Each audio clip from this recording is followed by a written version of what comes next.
하나님의 은혜와 평강이 여러분 모두에게 함께 하시기를 축복합니다. 믿음은 하나님께 대한 기대입니다. 환경이 아무리 어렵고 내 건강이 아무리 힘들고 그리고 내 삶의 형편이 아무리 어려워도 하나님께 대한 믿음을 가지고 기대하는 것, 어려움 속에 하나님이 더 깊은 은혜가 있다고 믿고 고난 속에 시련 속에 하나님이 더 좋으신 것 주실 줄로 믿고 하나님을 향한 기대를 버리지 않는 것이 믿음이요 소망인 것입니다. 어렸을 적에 겨울 준비를 할 때면 다 가정에서 김장들을 담그죠.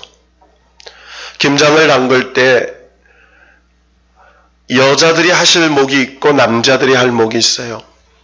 그래서 어린 저도 집에 장독대를 묻을 때가 있었습니다. 항아리를 땅속에 묻어서 그리고 그 묻은 항아리 주변에 볏짚으로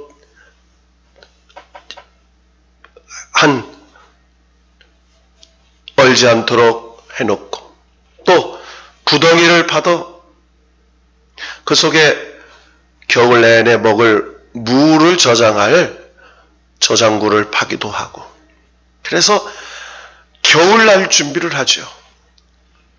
김장을 담급니다. 그리고 연탄을 들여놓고 또 산에 장작을 캐놓고 그러니까 할 일이 엄청 많아요. 심지어는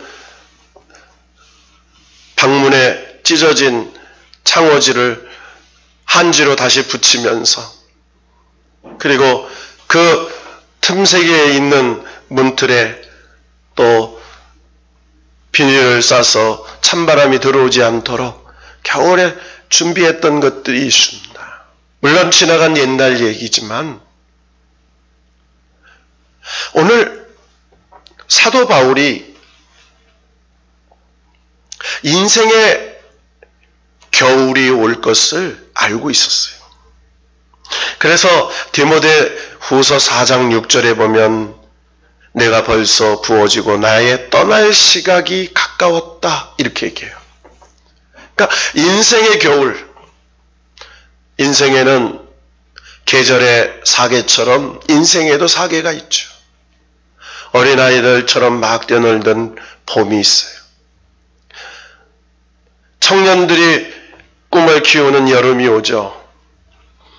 그리고 오곡백과를 무르입는 인생의 가을이 있습니다.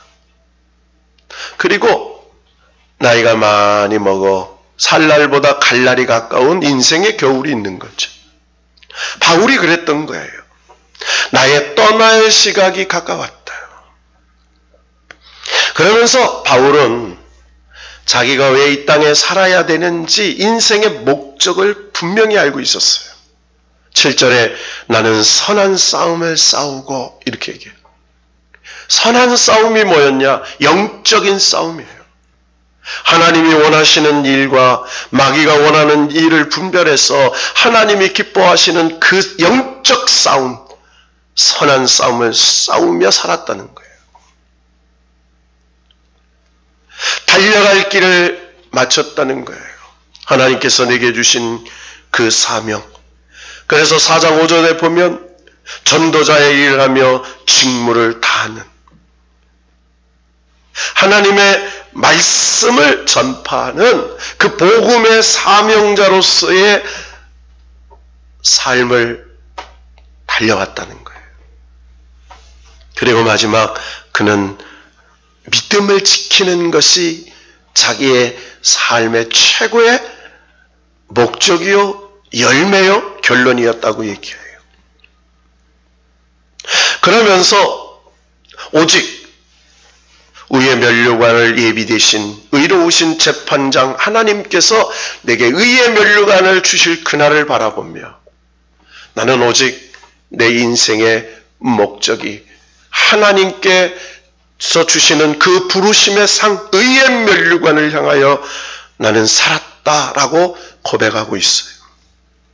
그러면서 오늘 마지막 9절에서 22절에는 그가 마지막 사랑했던 사람들에게 자기의 인생을 정리하는, 자기의 삶을 정리하는 마지막 그의 인간적인 삶에 정리하고 있는 부분을 이야기하고 있습니다. 특별히 4장 21절에 보면 너는 겨울 전에 어서 오라 이렇게 말해요. 그러니까 이제 겨울을 앞두고 있어요. 지금 바울은 로마 감옥에 있습니다. 그 로마 감옥에서 이제 깊은 겨울을 맞이하는 초겨울 문턱에 있었어요. 감옥에서 너무 외롭고 춥고 괴롭고, 빌립보 감옥에서나 로마에서 첫 번째 갇혔을 때보다도 이제는 나이가 훨씬 많아 늙어서 옥고사리를 견디기가 어려워요.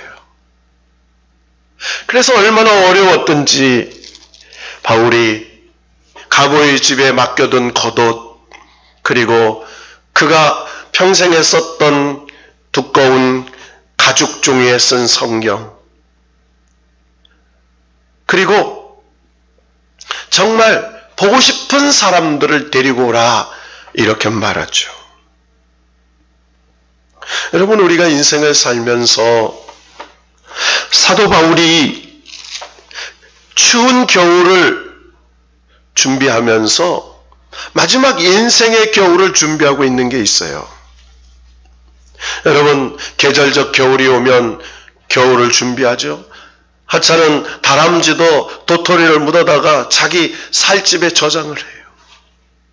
곰도 겨울 내내 겨울잠을 자기 위해서 귀하는 연어도 잡아먹고, 그래서 지방을 비축해서 긴 겨울잠을 잡니다. 사람도 겨울 전에 마늘을 심지요. 보리를 심어요. 그래서 추운 겨울을 버틴 마늘과 보리가 그 추운 겨울을 견뎌서 영양분 있는 마늘, 그리고 우리에게 첫 새싹을 가져다 두는 보리가 싹을 트는 거죠. 우리의 인생에도 건강의 겨울이 있습니다. 365일 살다 보면 비 오는 날도 있고 바람 부는 날도 있고 개인 날도 있고 눈 오는 날도 있어요. 건강도 좋은 날이 있고 나쁜 날이 있어요.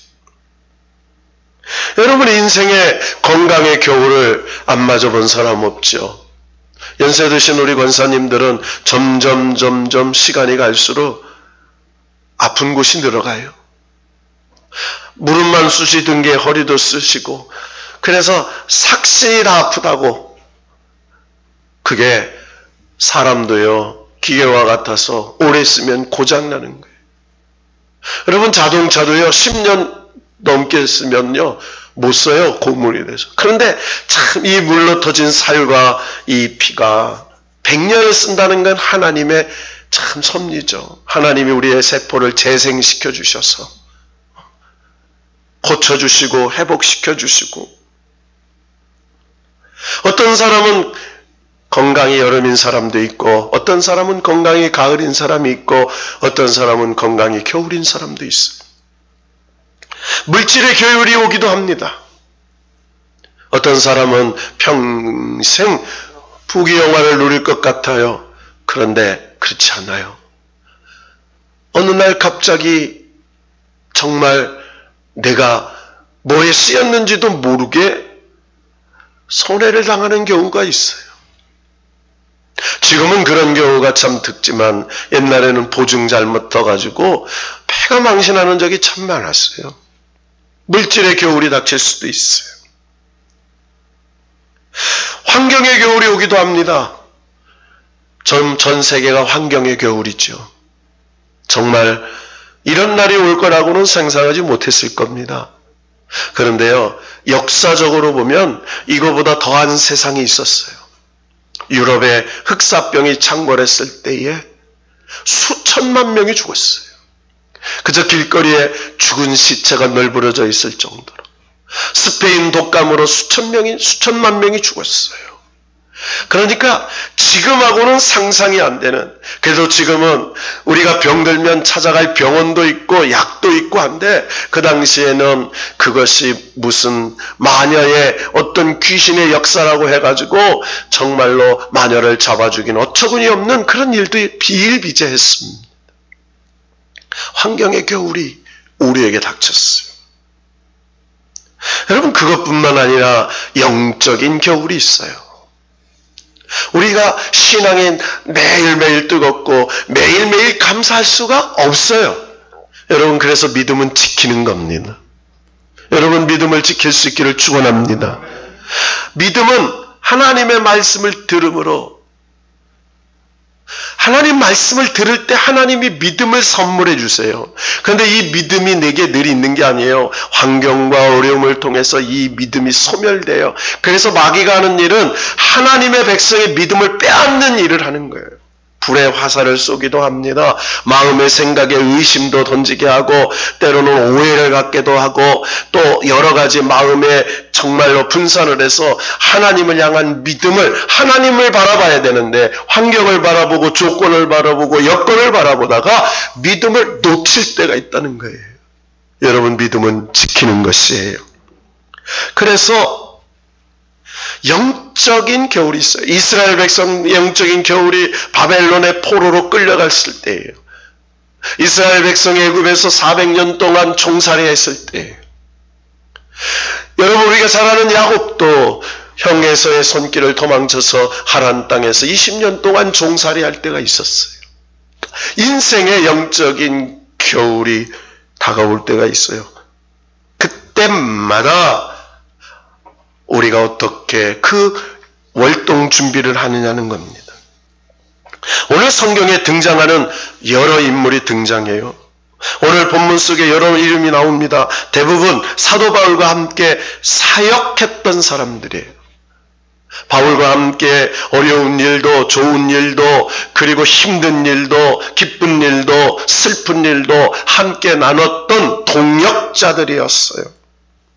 그런데 이 사도 바울과 함께 사역한 사람들 중에 바울의 기대와는 달리 끝까지 그 곁을 지켜준 사람들이 별로 없었어요. 16절 말씀에 보니까 이런 표현이 나와요.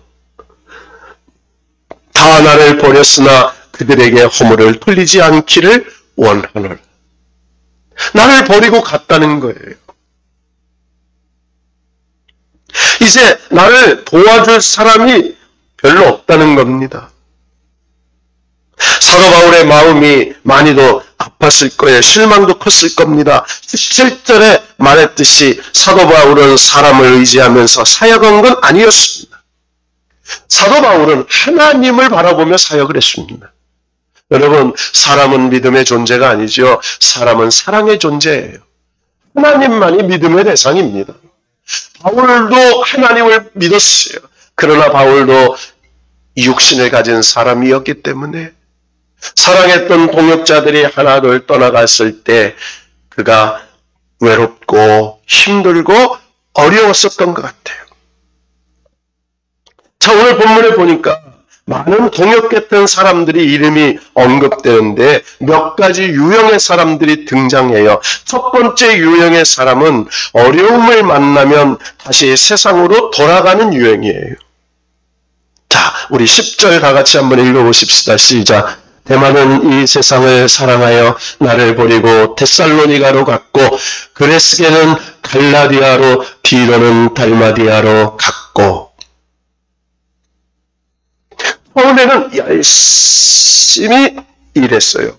그런데 좀 어려운 일을 만나거나 어떤 시험거리를 만나면 아예 자기가 가지고 있는 믿음마저도 둬버리고 다시 세상으로 나아가는 사람, 그런 유형이 있다는 거예요. 오늘 본문 속에 데마라는 사람이 바로 그런 유형의 그리스도인이에요. 여러분, 성경에서 잠깐 소개된 그의 행적을 보면 그가 처음 모습은요, 사도 바울에게 아주 충성된 사람 중에 하나였어요. 몇 군데 말씀을 한번 찾아봅시다. 골로새서 4장 14절 말씀을 한번 찾아보십시다. 골로새서 4장.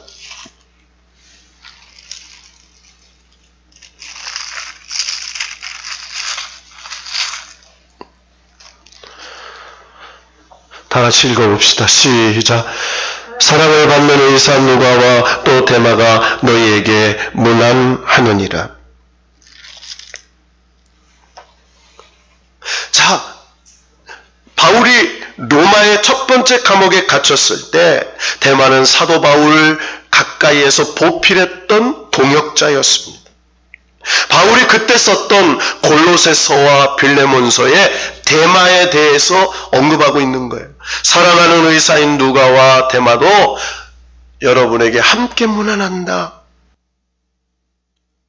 사도 바울은 데마를 가리켜서 여러 성경에 나의 사랑을 받는 자 이렇게 말하고 빌레몬서에서는 나의 동역자 데마 이렇게 얘기를 해요.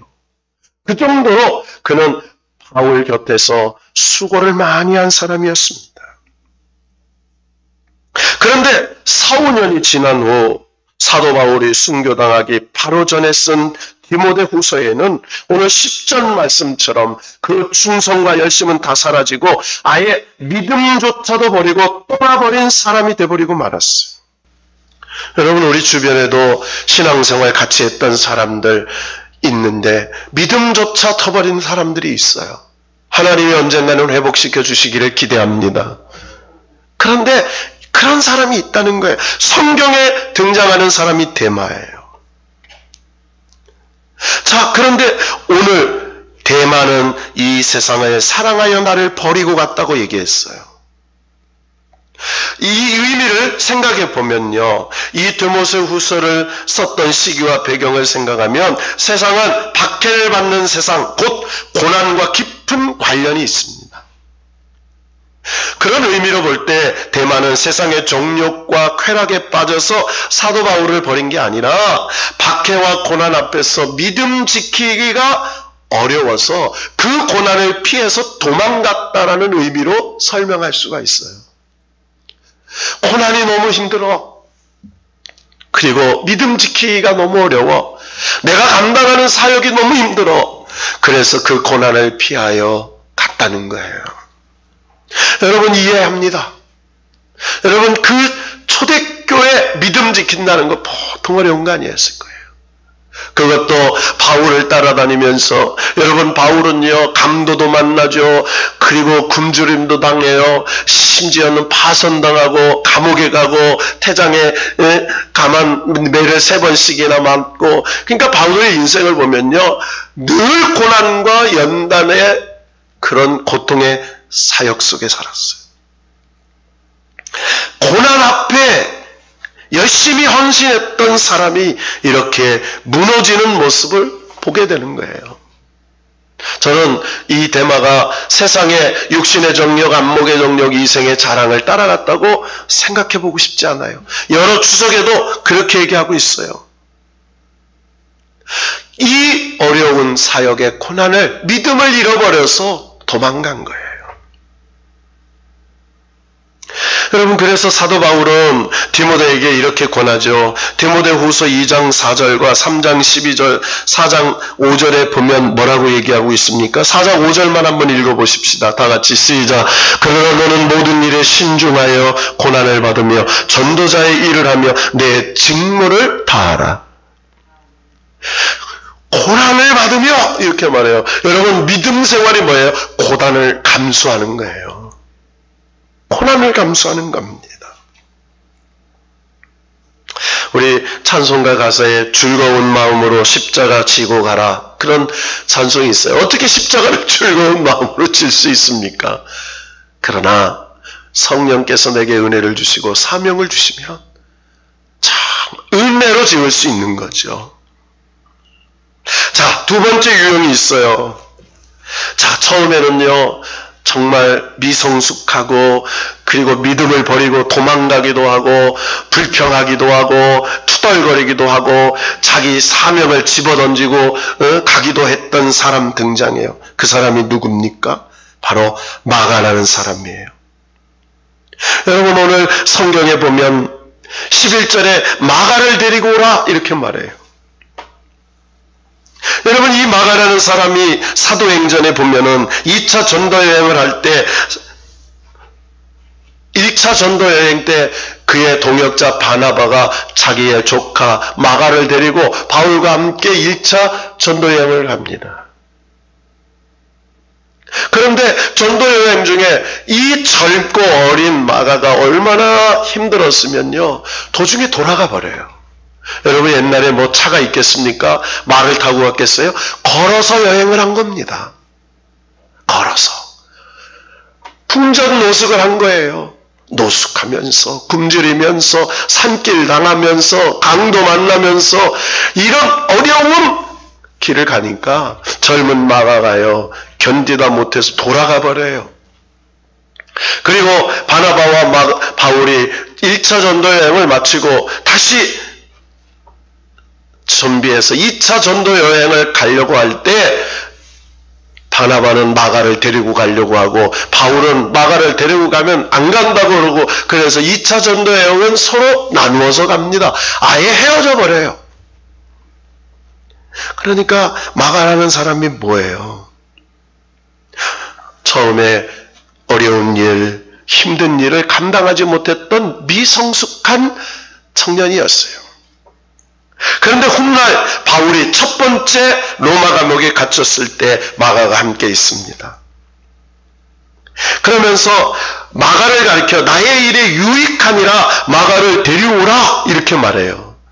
바울을 유익하게 하는 사람이 되었어요. 심지어는 베드로 사도도 마가를 가리켜 나의 아들 마가라고 불렀어요. 베드로가 마가를 향해서 나의 아들 마가라고 부릅니다. 그러니까 이 마가는요, 후에 성숙한 사역자로 변해서 바울과 베드로를 아주 열심히 도왔던 그런 아주 성숙한 복음의 사역자가 된 거예요.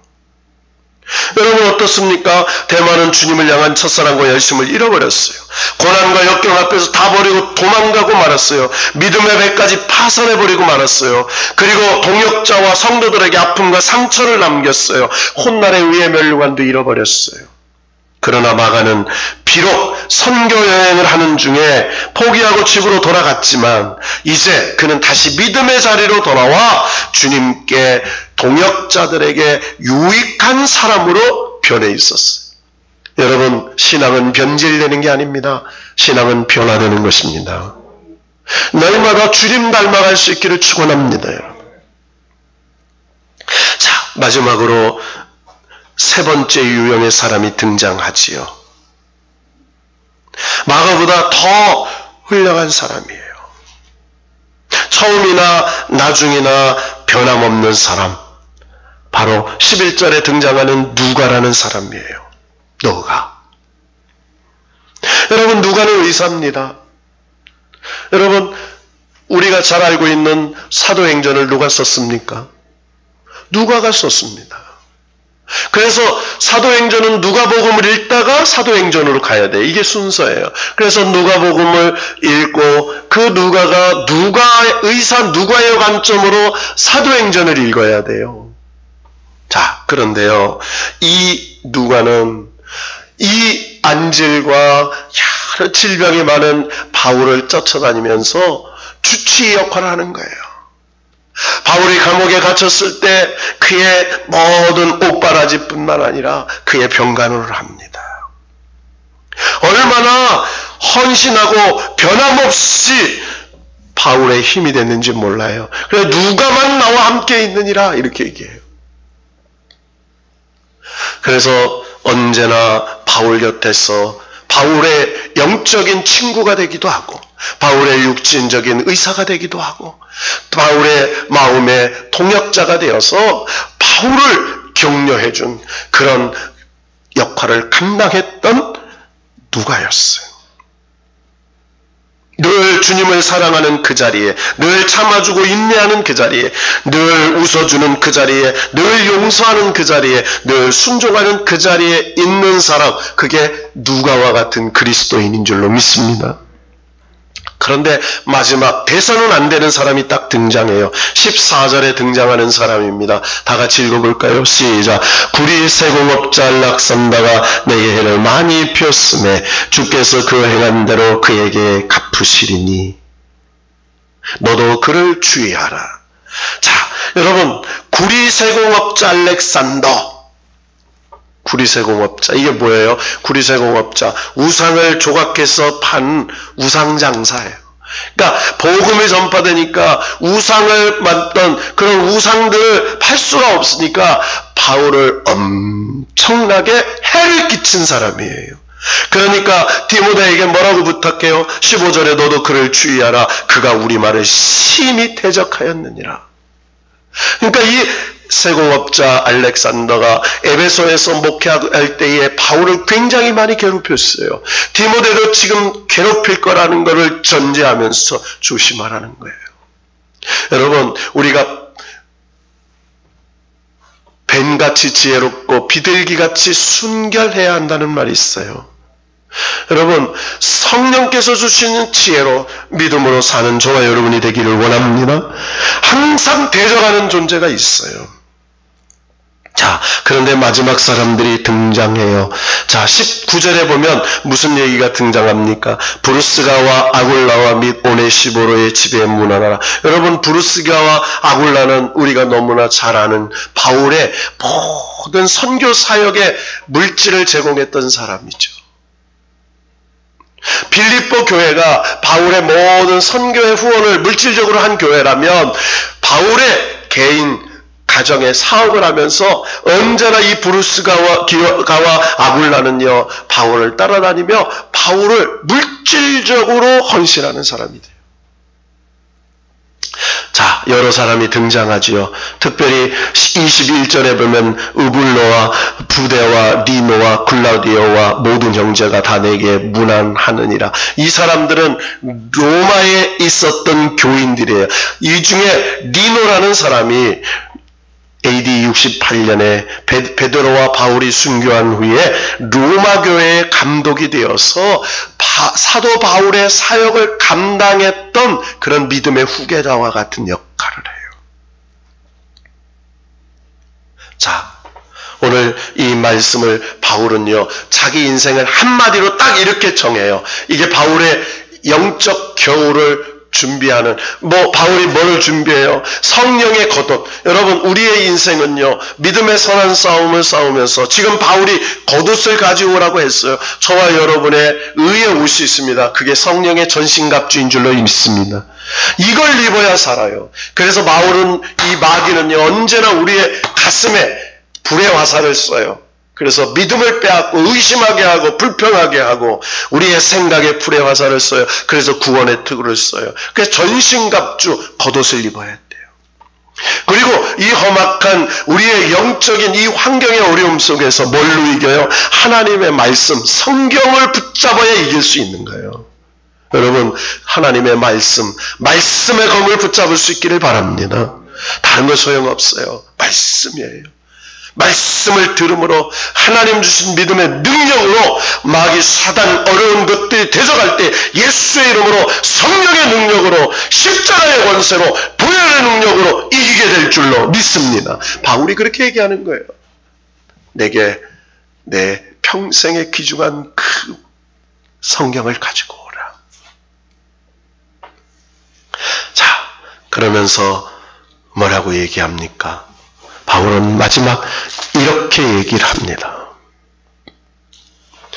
바울은요, 17절에 보면 주께서 내 곁에 서서 나에게 힘을 주심은 나로 말미암아 선포된 말씀이 흠뻑이 전파되어 모든 이방인이 듣게 하려 하심이니, 주께서 늘 내 곁에 서서 나에게 힘을 주신다는 사실을 믿었어요.